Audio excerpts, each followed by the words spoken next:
Massachusetts, Congressman Lynch.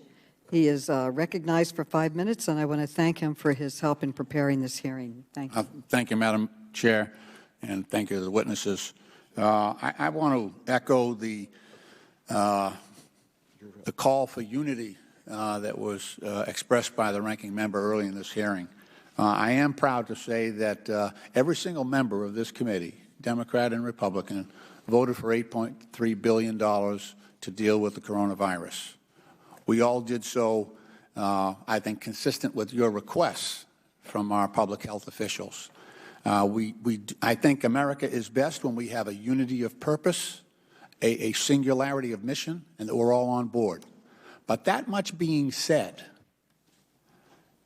I have to say that the President's statements from the beginning of this has been contrary to the direction that you have given us. The President on March 6th told the people in my district publicly that the tests were ready. Anybody who wants a test can go be tested. They're beautiful tests, beautiful tests. That's not a medical term. So my constituents went to their local health centers, went to their hospitals. There were no tests, zero. And I know they're rolling out now, but this was back on the 6th. That's not a good situation. He said this in front of some of you at a public hearing, at a press conference.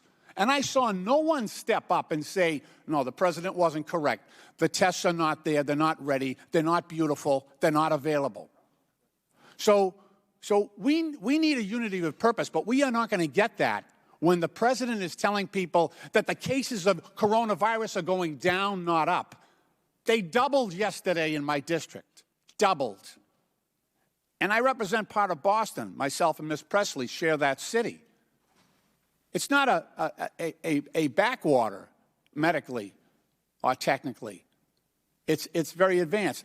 The President has made some bizarre statements here. Look, I want to be together with my Republican colleagues, but when the President said he has an uncle who went to MIT in the 1930s and that he has a natural affinity and an ability for this, it's got to raise some red flags. We need you to step up. You know, Dr. Fauci, you've been great on some of this stuff and pushing back. When the President said we're going to get a vaccine fairly quickly, a matter of months, you know, you were good to step up and say, no, it's going to be a year and a half. But, you know, we really need honesty here. And when the President is making statements like this, we need pushback from the public health officials. You know, standing behind him and nodding silently or an eye roll once in a while is not going to get it. We really need, you know, when I say things, they're immediately considered political because I'm a Democrat and I'm elected.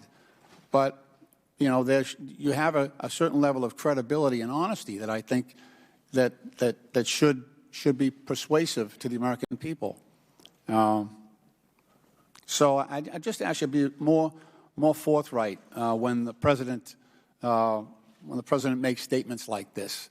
We need leadership, but we need people to be very much aware of the dangers that are out there. You know, the cases are not going down. The American people should be aware of that. You should be forthright in explaining that. When the when the President's economic director says, we got this contained, not quite airtight, but almost there. We need you, our public health officials, to step up and say that is not true. That is hurting us. That is making the spread of this virus, you know, more extended, more prolific, and more possible. The American people really have to step up here and make sure that, you know, they're aware of the dangers. Dr. Fauci, go ahead. Mr. Lynch, I appreciate your comments, but I can tell you absolutely that I tell the President, the Vice President, and everyone on the task force exactly what the scientific data is and what the evidence is. Yeah. I have never, ever held back telling exactly what is going on from a public health standpoint. Thank you. Thank you. The gentleman's